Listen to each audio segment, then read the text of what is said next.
자, 계속해서 이 느헤미야 9장의 말씀을 살펴보겠습니다. 이스라엘은 지금 이 본문에서 하나님의 은혜로 말미암아 정말 대대적인 영적인 부흥과 개혁의 시기를 맞이하고 있습니다.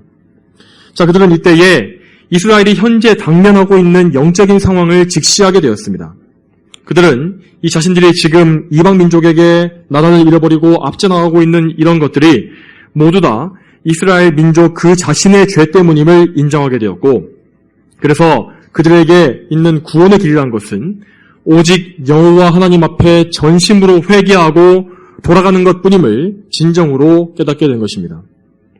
그래서 그들은 자기들과 자기 조상들의 죄를 공개적으로 회개하며 하나님 앞에 크게 긍휼하심을 부르짖었습니다. 이 성경에서 이처럼 이 회중 전체가 지은 죄, 한 민족 전체가 지은 죄를 회개할 때에는 공개적으로 죄를 회개하고 또 회개를 선포하며 긍휼을 간구하는 그런 모습을 볼 수 있습니다. 자, 물론 우리가 지은 개인적인 죄들, 우리와 하나님 사이에서 개인적으로 지은 죄들은 하나님께 은밀히 나아가서 고백하고 회개하는 것이 옳습니다.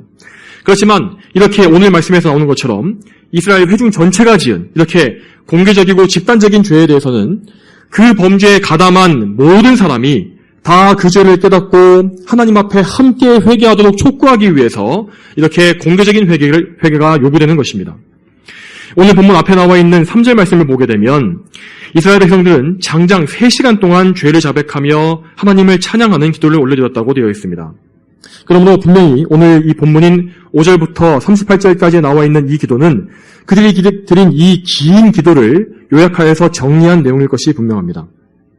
자, 그리고 이 공개적인 기도는 레위인들이 회중을 대표해서 드린 것이라고 되어 있습니다. 이 레위인들의 대표 기도를 듣고 있었던 백성들은 그들은 비록 자신의 입을 통해서 기도한 것은 아니지만 그들이 듣고 있는 그 기도를 이해하고 레위인들과 같은 마음으로 함께 마음속으로 기도했을 것입니다. 왜냐하면 그들은 이 말씀이 나오기 전에 지난 몇 주간에 하나님의 율법을 계속해서 듣고 그 율법의 의미를 깨닫게 되었으며 또한 성령님의 은혜 안에 영적으로 깨어있는 상태가 되어 있었기 때문입니다. 그래서 이 기도는 지금 이 어떤 형식적인 종교의식으로 말만 그렇게 떠들거리는 것이 아니라 모든 백성이 마음을 다해서 함께하는 참된 회개와 간구가 될 수 있었던 것입니다. 이 기도는 그래서 하나님 앞에 드리는 죄의 고백과 회개, 또한 하나님을 높이는 감사와 찬송, 또한 간구의 기도를 다 담고 있습니다. 그래서 우리의 기도가 어떠해야 하는지, 기도의 모범을 잘 보여주고 있다고 볼 수 있습니다. 이 기도를 살펴보겠습니다. 먼저 그들은 하나님을 찬송함으로 이 기도를 시작하고 있습니다. 5절과 6절에 이렇게 나와 있습니다. 너희는 일어나서 여호와 너희 하나님을 영원부터 영원까지 찬양하여라. 주님의 영화로운 이름을 송축할 것이니 주께서는 모든 송축과 찬양 가운데 높임을 받으소서. 오직 주님은 여호와이시며 하늘과 하늘의 모든 천체들과 땅과 땅 위에 있는 모든 것과 바다와 바다 안에 있는 모든 것을 지으시고 또 주께서 그 모든 것을 보존하시니 하늘의 천체가 다 주께 경배합니다. 라고 하였습니다. 이스라엘 백성들은 이 하나님께서 그들의 하나님이심을 고백하기에 앞서서 하나님께서 먼저 온 우주 만물을 다 지으시고 통치하시는 우주의 주권자이심을 고백하고 있습니다. 그분은 영원한 분이시기 때문에 영원히 찬송받으셔야 하며 또한 절대자이시기 때문에 홀로 찬송과 높임을 받으시기에 합당하십니다. 또한 그분만이 여호와시라고 하셨습니다. 이 여호와라는 이름은 구약 시대에 하나님께서 그분을 계시하신 이름이었습니다. 자, 이 이름의 이 여호와의 의미는 스스로 있는 자, 자존하는 자라는 의미를 갖고 있으며 그래서 하나님의 영원하심과 자존하심, 유일하심을 나타내는 그런 이름입니다. 특히 이 이름은 하나님께서 이 이방인들이 아니라 그분의 백성에게 당신을 계시하실 때에 자신을 알리신 그런 이름이었습니다. 즉, 그러니까 여호와라는 이름은 그분의 백성과 언약을 맺으시고 또 그들을 언약대로 인도하시는 하나님의 신실하심과 인자하심을 드러내는 그런 의미를 담고 있는 이름인 것입니다. 하나님께서는 또한 하늘과 땅과 그 안에 있는 모든 것을 다 지으시고 보존하며 다스리시는 전능하시고 광대하신 분이십니다. 사람뿐만 아니라 그분이 지으신 모든 천지 만물이 여기에 보면 모든 천체가 하늘의 천체가 하나님을 경배한다고 되어 있습니다. 여러분, 그런데 그렇게 크고 놀라우시고 광대하신 하나님께서 우리처럼 이렇게 너무나 미약한 인간을 그 한 사람 한 사람을 그분의 백성으로 삼으시고 그들과 관계를 맺으시는 것입니다. 자, 그래서 7절부터는 하나님께서 특별히 이스라엘 백성들을 선택하시고 그들에게만 베풀어 주신 특별한 은혜를 아뢰며 찬송하는 기도가 나오고 있습니다. 자, 이것은 이 이스라엘의 역사를 보여주고 있는데 이 역사를 짧게 요약하면 자, 끝까지 언약을 지키시는 하나님과 또한 반대로 하나님을 배반하는 백성들에 대한 이야기라고 할 수 있을 것입니다. 이스라엘은 항상 하나님 앞에 무지하고 완고하며 불충하고 또한 교활해서 범죄를 반복했습니다. 반면에 하나님께서는 항상 신실하시며 또한 은혜와 긍휼이 풍성하셔서 범죄한 백성을 징계하시더라도 결코 완전히 버리지 않으셨습니다. 이 기도가 들려졌을 때 이 모든 이스라엘 백성들은 자신들과 자기 조상들의 죄를 깊이 깨닫고 하나님 앞에 겸손해졌을 것이며 또한 그래서 하나님의 긍휼하심에 다시금 의지하는 마음을 가졌을 것입니다. 여러분, 우리가 이 말씀을 읽을 때에 우리 역시 이 이스라엘 백성들과 똑같은 마음으로 이 기도를 듣고 읽어야 할 것입니다. 여러분, 이 긴 말씀, 이 기도는 그저 수천 년 전에 우리와 아무 관계없는 외국인들의 역사를 말하는 것이 아닙니다. 이것은 우리가 지금 믿고 있는 하나님 아버지의 역사이며 또한 그분의 백성인 우리들에게도 이스라엘의 역사를 넘어서 그대로 이어지는 역사입니다. 그러므로 우리는 이 하나님의 성품을 생각하고 또한 우리에게 행하신 일들을 그대로 생각하면서 이 말씀을 읽을 수 있어야 할 것입니다. 먼저 7절을 보겠습니다. 주님은 여호와 하나님이십니다. 주께서 아브라함을 택하시고 그를 갈대아 우르에서 인도하여 내시며 그의 이름을 아브라함이라 하셨고, 자, 하나님께서는 이 말씀대로 아브라함을 택하셨습니다. 이 아브라함은 원래 갈대아 우르에 살던 사람으로서 원래 그가 속한 민족 안에서 그 친족들 가운데 우상을 숭배하던 자에 불과했습니다. 그렇지만 하나님께서는 그분의 선하신 뜻에 따라서 그 아브라함 한 사람을 택하시고 불러주신 것입니다. 그러므로 이스라엘은 결코 자기들이 선택받은 민족이라고 해서 우쭐하거나 교만해서는 안 되는 것이었습니다. 그들 역시 그 뿌리를 타고 올라가면 다른 이방 민족들과 똑같았고, 그래서 하나님의 선택과 은혜가 없었다면 그저 똑같이 저주받고 심판받을 죄인에 불과했던 것입니다. 이처럼 우리는 기도할 때에 우리가 오직 하나님의 은혜로서 택함을 입고 구원받은 자들임을 항상 기억하고 명심해야 합니다.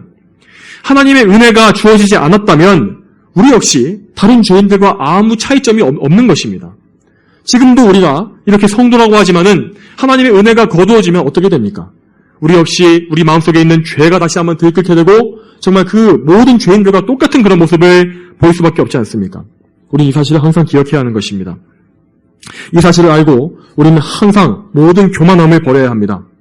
우리는 하나님과의 관계에서는 물론이고 또한 사람과의 관계에 있어서도 그가 아무리 정말 행악하는 죄인이라 할지라도 그에 대해서 교만한 마음을 품어서는 안 되는 것입니다. 이러한 겸손한 마음이 없다면 애초에 우리는 기도로 하나님께 나아갈 수조차 없습니다. 하나님께서는 교만한 자를 가까이 하지 않으시기 때문에 우리를 먼저 낮추신 이후에야 그분께 나올 수 있도록 허락해 주실 것입니다.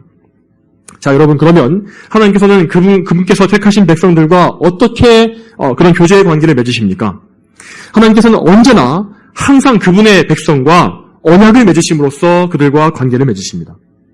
자, 이어지는 8절 말씀에 하나님께서 아브라함과 맺으신 언약의 자세한 내용이 나오는데, 자, 이 말씀은 창세기 15장 18절부터 21절까지 나와 있는 그 언약의 내용을 요약한 것입니다.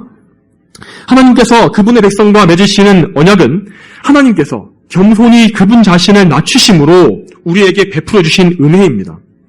하나님은 우리와 언약이 없으셔도 모든 것을 다 마음대로 하실 권한이 다 있으십니다. 그럼에도 불구하고 하나님은 우리에게 약속을 주시고 그 약속에 그분 자신을 맞추시는 것입니다. 그리고 그 약속대로 모든 것을 지키시고 이루어 주시는 것입니다.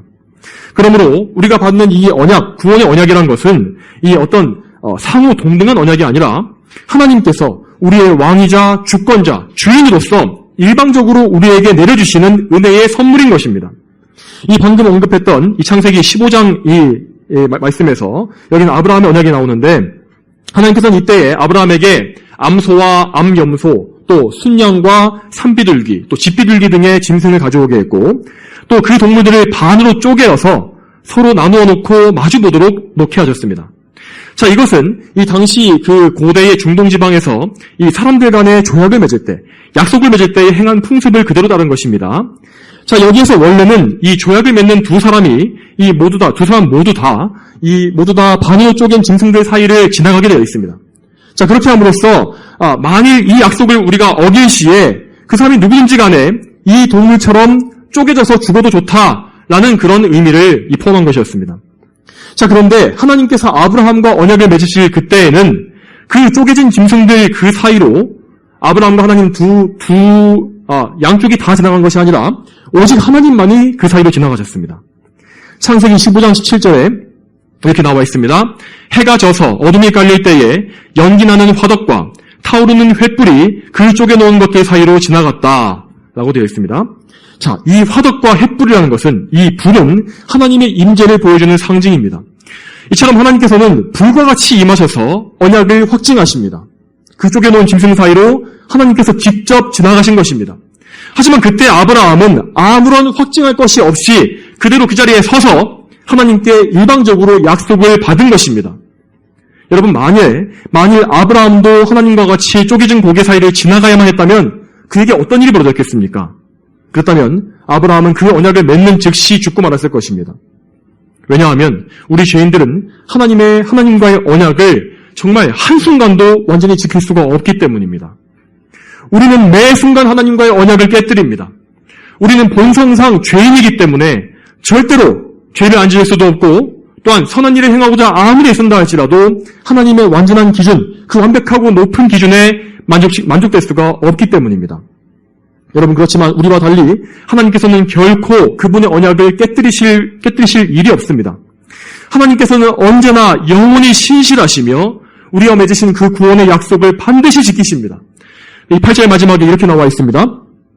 주님의 말씀을 이루셨으니 주님은 의로우십니다. 이 말씀과 같이 하나님께서 약속하신 것은 반드시 이루어지게 되어 있으며 단 한 개도, 정말 그 언약의 단 한 조항도 취소되거나 흐지부지되는 것이 아무것도 없습니다. 하나님께서 아브라함과 맺으신 언약은 이 앞으로 있을 백성들의 불순종이나 죄악이나 또 대적들의 어떤 방해도 받지 않으셨습니다. 어떤 영향을 받지 않으셨습니다. 아브라함이 언약을 받은 이후에 정말로 수많은 일이 있었지 않습니까? 그래서 인간적인 눈으로 봤을 때에는 마치 언약이 깨어지고 잊혀진 것이 아닌가라고 보이는 그런 때도 있었습니다. 그렇지만 끝끝내 하나님께서는 이스라엘 백성들을 인도하셔서 아브라함에게 약속하신 가나안 땅을 차지하게 하셨습니다. 이어지는 9절부터 21절까지 말씀에서 여기에는 하나님께서 아브라함과 맺으신 이 언약을 이루시기 위해서 행하셨던 놀라운 일들이 쭉 기록되어 있습니다. 하나님께서는 이 야곱의 가족을 이집트 땅으로 들어와서 살게 하셨지 않습니까? 자, 그런데 그때의 야곱 가문에 속한 사람들은 고작 70명에 지나지 않았습니다. 그렇지만 하나님께서는 이집트 땅에서 나중에 이스라엘 백성들을 큰 민족으로 성장시키셨고 430년 만에 그들이 이집트 땅에서 출애굽할 때에는 자그마치 200만에 가까운 엄청난 수가 되도록 하셨습니다. 하나님께서 아브라함에게 약속하신 대로 이스라엘은 정말 하늘의 별과 같이 많은 수가 되었던 것입니다. 하나님께서는 또한 엄청난 표적과 기사로서 이집트를 심판하셨고 이스라엘 회중을 그 모든 온 회중을 한 명도 빠짐없이 이집트에서 이끌어내셨으며 또한 그들을 막고 있었던 홍해도 갈라내심으로써 백성들을 이집트 군대의 그 날카로운 칼날에서 구원해내셨습니다. 이렇게 이스라엘 백성들은 광야로 나아가서 가나안 땅까지 가는 여정을 시작했습니다. 그리고 이어지는 12절부터 21절까지 말씀에는 이스라엘 백성들이 광야에서 겪었던 사건들이 또 나열되어 있습니다. 여러분, 이 광야 생활을 잘 생각해 보시기 바랍니다. 이 광야라는 곳은 정말로 메마르고 거친 땅입니다. 그곳은 이런 물이 없고 이런 마실 물도 없고 또 쉴만한 그물도 없으며 그래서 낮에는 뜨거운 태양이 장렬하고 밤에는 엄청난 추위가 엄습하는 그런 곳입니다. 만일 하나님께서 그들을 그런 혹독한 환경 가운데서 보호하지 않으셨다면, 그들에게 도움을 주지 않으셨다면 이스라엘은 분명히 연약한 노인부터 또 아이들부터 차례로 광야에 쓰러져서 결국에는 모두 전멸하고 말았을 것입니다. 그렇지만 하나님께서는 정말 세심하게 이스라엘 백성들을 돌보아 주셨습니다. 12절 말씀과 19절 말씀에 이 낮에 태양을 가려준 구름 기둥과 밤의 추위를 막아준 불 기둥에 대한 말씀이 두 번 나옵니다. 그리고 15절과 20절에는 하늘에서 내려주신 만나와 메추라기, 그리고 광야길 가운데서 계속해서 반복해서 물이 터져나오게 하셨던 그런 사건들이 또 기록되어 있습니다. 이 기도를 하나님께 올렸던 이 레위인들은 그 세심한 인도에 대해서 특별한 감사와 찬송을 올리기 위해서 이 사실들을 각각 2번씩 언급하면서 강조하는 것을 볼 수 있습니다. 그리고 결론적으로 이 척박한 광야 생활 속에서도 이스라엘 백성들은 이 자신들의 육체에 필요한, 몸에 필요한 모든 것을 하나님께로부터 다 공급받았다는 것을 알 수 있습니다. 21절 말씀에 이같이 40년 동안 광야에서 그들을 돌보셔서 부족함이 없게 하셨으니 그들의 옷은 헤어지지 않았고 그들의 발은 부르트지 않았습니다. 이처럼 하나님께서는 그들의 몸의 필요를 멸시하지 않으시고 정말로 세심하게 그들을 하나하나 돌봐주셨던 것입니다. 또한 여러분, 하나님께서는 이스라엘 백성들의 영혼 역시 안전하게 보호하셨고 그 영혼에 필요한 것들을 풍성하게 채워주셨습니다. 앞서 말씀드린 이 구름 기둥과 불 기둥은 그들의 육체를 보호하는 것이기도 했습니다. 하지만 이것은 영적인 의미 역시 가지고 있는 그런 상징이었습니다. 이 불 기둥과 구름 기둥은 거룩하신 하나님께서 이스라엘의 이 회중 가운데 진중에 지금 함께 하신다는 사실을 보여주는 것이었고, 또한 그들이 행진할 때에도 그 기둥이 앞서가면서 하나님께서 그들을 앞서가시며 인도하신다는 사실을 보여주었습니다. 특히 13절과 14절 말씀에는 하나님께서 시내산에서 계시해 주신 율법에 대한 말씀이 나옵니다. 자, 그런데 이 율법은 오직 이스라엘 백성에게만 유일하게 주신 것으로서 참으로 거룩하고 정결하며 완전한 하나님의 말씀이었습니다. 이 율법은 하나님의 완전한 공의와 거룩하심을 드러내었고 또한 선하심을 보여주는 그런 귀중한 선물이었습니다. 이 세상에 정말 강하고 지혜로운 민족이 많이 있는데 그들이 저마다 다 법을 정해왔지 않습니까? 하지만 그들 중에, 그 강한 민족들 중에 누구도, 어떤 민족도 이 모세의 율법과 같은 완전한 법을 받은 적이 없었습니다. 이스라엘 백성들은 이 율법을 통해서 땅 위의 다른 모든 민족과 확실하게 구별될 수 있었고 또한 하나님을 섬기는 선민으로서 거룩하게 살 수 있었습니다. 또한 그들은 이 율법을 준행함으로써 또한 그들의 국가와 그들의 일상생활의 모든 면에서 하나님의 안전한 보호 안에 거할 수가 있었던 것입니다. 여러분, 이스라엘은 이처럼 하나님께서 정말 그들에게 베풀어 주시는 영혼과 육체 간의 모든 이 돌보심을 다 받았습니다. 자, 그러면 이스라엘은 그 은혜 가운데 하나님께 어떻게 행했을까요? 자, 이 말씀에는 그들이 하나님을 잘 섬겼고 하나님을 기쁘시게 했다는 내용이 전혀 나오질 않습니다. 실제로 이스라엘 백성들은 광야에서 하나님을 기쁘시게 한 일보다 그분을 노하시고 근심하게 만든 일이 훨씬 더 많았습니다. 시편 78편 40절과 41절 말씀에 이렇게 나와 있습니다. 그들이 얼마나 광야에서 주님을 반역하고 사막에서 그분을 슬프게 하였던가. 그들이 거듭거듭 하나님을 시험하고 이스라엘의 거룩하신 분을 괴롭게 하였다. 이 말씀을 보면 알 수 있듯이 그들은 정말로 거듭거듭 계속 반복해서 하나님께 범죄했습니다. 16절 말씀에 이스라엘은 교만하였고 목이 곧아서 주님의 명령을 듣지 않았다고 되어 있습니다. 또한 17절 말씀도 보게 되면 그들은 하나님께서 베푸신 놀라운 은혜들, 그 이집트에서 베푸신 그 놀라운 기적과 이적도 다 잊어버렸습니다. 그들은 배은만덕하게도 또 하나님이 세우신 사역자인 모세가 아닌 다른 지도자를 세워서 이집트로 복귀하려고 했으며 심지어 금송아지를 만들어서 그것을 하나님이라고 부름으로써 하나님을 모독하기까지 했습니다. 또한 여러분, 광야 생활이 끝나고서 하나님의 언약이 성취되어서 가나안 땅을 차지한 후엔 또 어땠습니까? 그들의 반역이 그때에도 끊이지 않지 않았습니까? 그들이 만들지 않은 집들과 그들이 일구지 않은 밭과 과실나무들을 거저 차지했습니다. 그렇지만 그들은 그럼에도 불구하고 오히려 더 교만해져서 더 불순종하며 더 율법을 많이 여기고 심지어 하나님께서 경고의 말씀을 주시려고 보내신 선지자들을 죽이기까지 했습니다. 지금 이스라엘 백성들은 이 느헤미야서에서 이 모든 범죄에 대해서 하나하나 하나님께 고백하면서 또한 자기 자신들도 조상들과 똑같은 죄를 지은 죄인임을 통회하고 자복하고 있습니다. 여러분, 그러면서 그들은 하나님의 선하심과 긍휼하심이 얼마나 크신지를 또한 찬송하고 있습니다. 하나님께서 그들을 버리지 않으시고 구원하셨다는 이 말씀은 오늘 본문에서만 5번이나 나오고 있습니다. 그 중에 28절에서는 여러 번 그들을 구원하셨다라고 되어 있는 것을 볼 수 있습니다. 참으로 하나님께서는 셀 수 없이 많이 이스라엘 백성들을 용서해 주셨으며 또한 그들이 그렇게 죄를 짓고 부르짖을 때에 그런 일이 아무리 많이 반복될지라도 그들의 기도를 들으시며 그들을 긍휼히 여기시며 구원해 주셨습니다. 이처럼 하나님께서는 인자와 자비가 풍성하시고 또한 의로우시며 신실하십니다. 그분께서 행하신 모든 이런 일들이 다 그분의 성품을 증명하고 있습니다. 반면에 하나님의 백성이라고 하는 이스라엘 백성들은 목이 곧으며 완고하고 교만하고 불순종하는 그런 속성을 가진 자들이었습니다.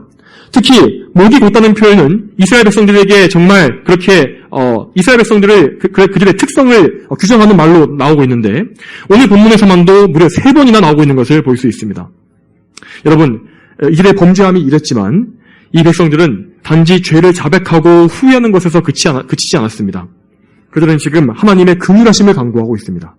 32절 말씀에 우리 하나님이시여 크고 능하고 두려우시며 언약과 인애를 지키시는 하나님이시여 아시리아 왕들의 시대로부터 오늘날까지 우리와 우리 왕들과 고관들과 제사장들과 우리 선지자들과 우리 조상들과 주님의 모든 백성이 당한 고난을 주님 앞에서 작게 여기지 마소서. 자, 여러분, 이 말씀은 결코 하나님의 판결이 너무 과중하다, 우리가 받는 죄가 너무 크다라는 것을 말하는 것이 아닙니다. 자, 이어지는 33절 말씀에 이렇게 말합니다. 그러나 주께서는 우리에게 일어나는 모든 일에 공의로우시니 이는 주께서는 참으로 신실히 행하셨으나 우리가 악하게 행하였기 때문입니다. 이 기도의 말씀대로 그들은 하나님께서 그 공의로서 자신들의 죄를 벌하셨음을 인정하였습니다. 그리고 그들은 이제 하나님의 긍휼하심을 계속 구하면서 이 죄에서 돌이키기로 약속드리고 결단하였습니다. 이제 그들은 죄를 미워하고 더 이상 그런 죄 가운데 살지 않겠다고 하나님께 약속을 드린 것입니다. 38절 말씀에 우리가 이 모든 것 때문에 이제 확실한 언약을 맺고 그것을 기록하였으며 우리의 고관들과 레위인들과 제사장들이 도장을 찍었습니다 하였습니다. 자, 이렇게 그들은 이제 영적으로 참으로 굳건해지고 거룩해져서 죄를 미워하게 되었고 모든 지도자들이 이스라엘 전체를 대표해서 하나님께 복종하기로 언약을 지키기로 약속하였습니다. 그들은 여기에서 확실한 언약을 맺었다고 말씀을 드렸는데 이 말은 그들이 이전에 죄로서 깨뜨려버린 하나님과의 언약을 다시 지키겠다고 하나님께 말씀드린 것입니다. 그들은 하나님께 긍휼을 강구하면서 그들을 다시 옛 언약의 언약 안으로, 그 언약의 은혜 안으로 다시 받아주시기를 간구하고 있는 것입니다. 이때 하나님께서는 이들의 기도를 들으셨고 그들을 용서하셨으며 다시 회복시켜 주셨습니다. 이렇게 하여서 이 이스라엘의 영적인 개혁은 확실한 열매를 맺게 되었던 것입니다. 자, 이제 오늘 본문 말씀을 이제 좀 다 살펴보았으니 이 오늘 말씀을 좀 더 구체적으로 적용해 보도록 하겠습니다. 자, 성도 여러분, 우리는 우리 자신이 하나님과 언약 안에 있으며 또한 세상과 완전히 구별된 백성이라는 사실을 항상 인식해야 합니다. 하나님께서는 그분의 뜻 안에서 선택하신 자녀들과 또한 유기된 자들을 결코 똑같이 대우하시는 것이 아닙니다. 하나님께서 이스라엘 백성들을 얼마나 세밀하게 인도하셨는지를 잘 보시기 바랍니다.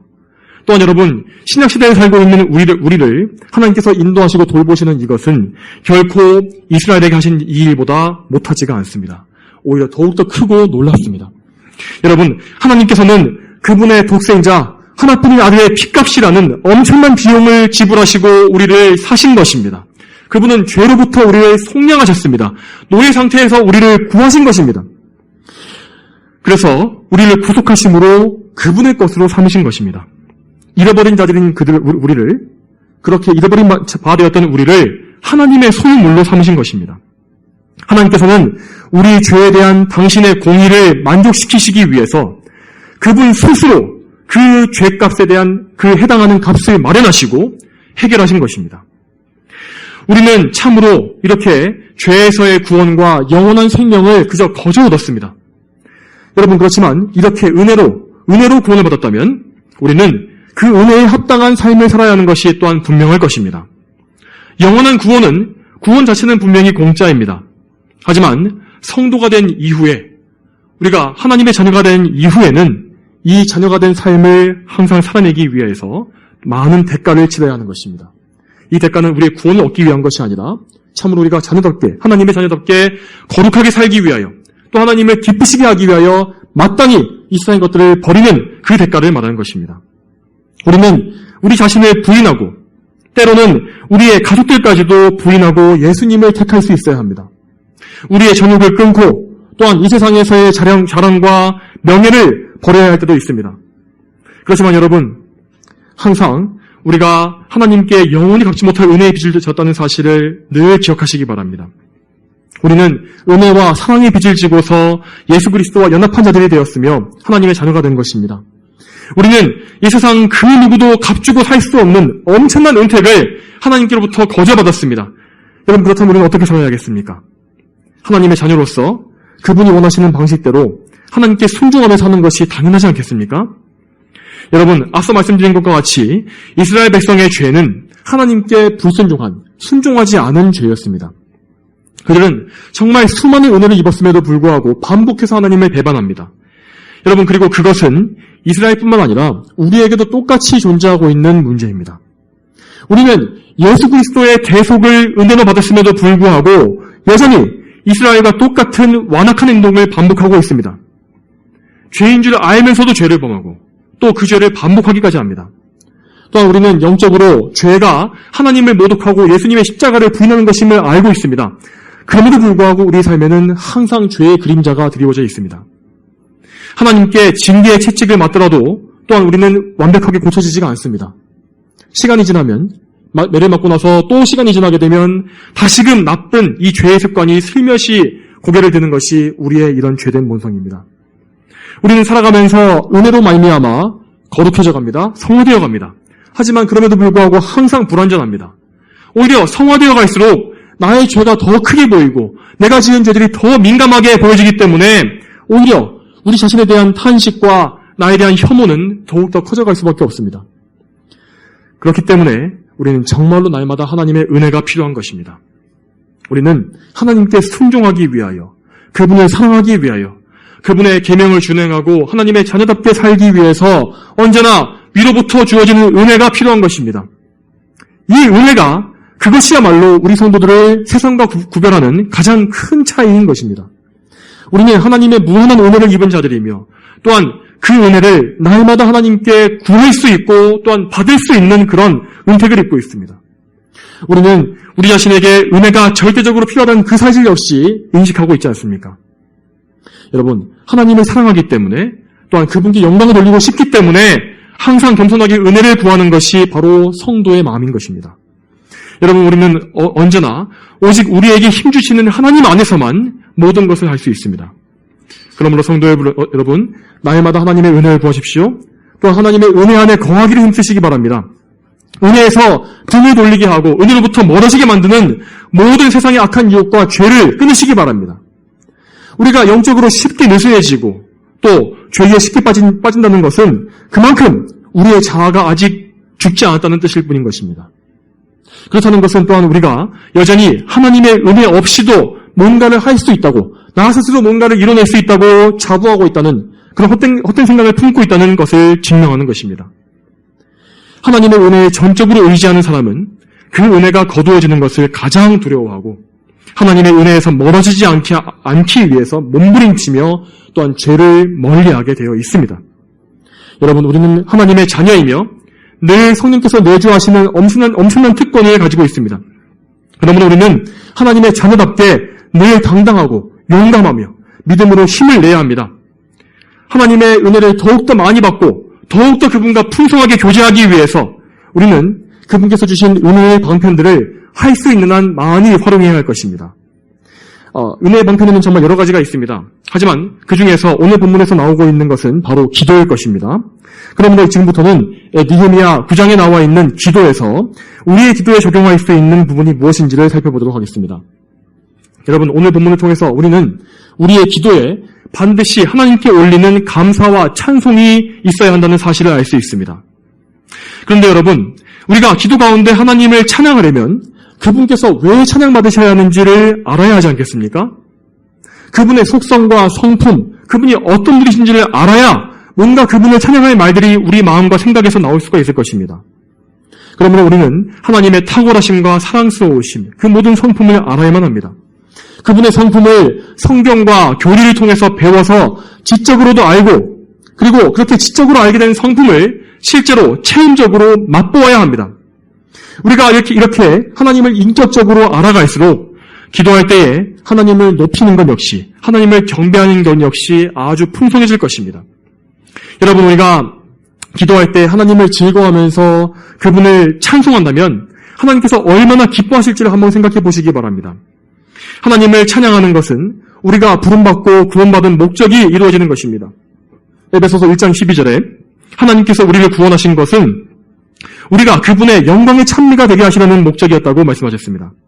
또한 스바냐 3장 17절 말씀에 여호와 너희 하나님께서 내 가운데 계시니 그분은 구원을 베푸실 용사이시며 너 때문에 기뻐서 즐거워하시고 그의 사랑으로 잠잠하시며 너 때문에 큰 노래로 기뻐하실 것이다 라고 하셨습니다. 성도 여러분, 우리가 하나님을 찬송하고 높이는 것은 단지 우리가 찬송가를 부를 때만 해야 할 일이 아닌 것입니다. 우리는 기도할 때에도 반드시 하나님을 찬송하고 높여야 합니다. 우리가 하나님을 찬송할 수 있는 제목들은 정말 풍성하고 다양합니다.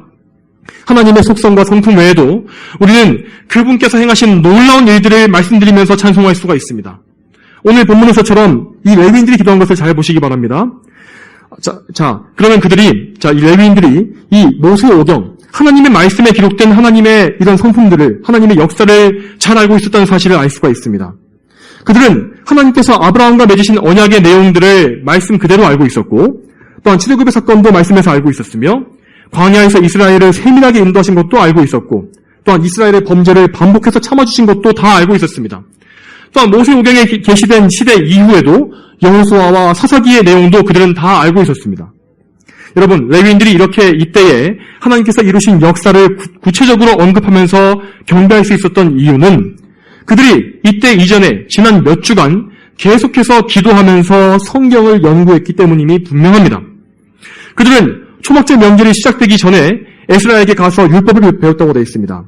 이 율법을 배웠다는 것은 곧 성경 말씀을 배웠다는 것을 의미하는 것입니다. 그 이후에도 그들은 율법 말씀을 명절 기간 내내 낭독했고, 그래서 그들은 어느 때보다 성경에 대한 지식과 사랑이 충만한 상태였던 것입니다. 이렇게 하나님 말씀을 연구하고 깨닫게 됨으로 말미암아 레위인들은 거룩한 말씀으로 충만한 가운데 기도할 수가 있었습니다. 이처럼 우리는 더 좋은 기도를 드리기 위해서 성경을 잘 알아야 합니다. 성경 속에서 하나님께서 이루신 놀라운 일들을 구체적으로 알고 그것을 언급하며 기도할 수 있어야 합니다. 특히 여러분, 우리에게는 이스라엘 백성들은 아직까지 모르고 있었던 예수님에 대한 신약 성경의 말씀이 또 있지 않습니까? 신약 성경에 나타나 있는 놀라운 구속과 약속의 말씀들을 기도해서 많이 사용하시기 바랍니다. 그리고 그 말씀들을 통해서 영광의 하나님을 높이시고 경배하시기 바랍니다. 또 우리는 우리가 가진 신앙 경험들을 통해서 그 경험들의 말씀드림을 통해서도 하나님을 높이는 기도를 할 수 있습니다. 여러분, 참으로 거듭난 성도라면 그들의 삶 가운데, 우리의 삶 가운데 베푸신 하나님의 특별한 은혜를 다 알고 있을 것입니다. 하나님께서 어떤 일을 이루셔서 우리를 죄 가운데서 건지셨는지, 또한 어떻게 우리를 회심하게 하셨는지, 거듭나게 하셨는지를 생각하면서 우리는 하나님을 찬송할 수가 있습니다.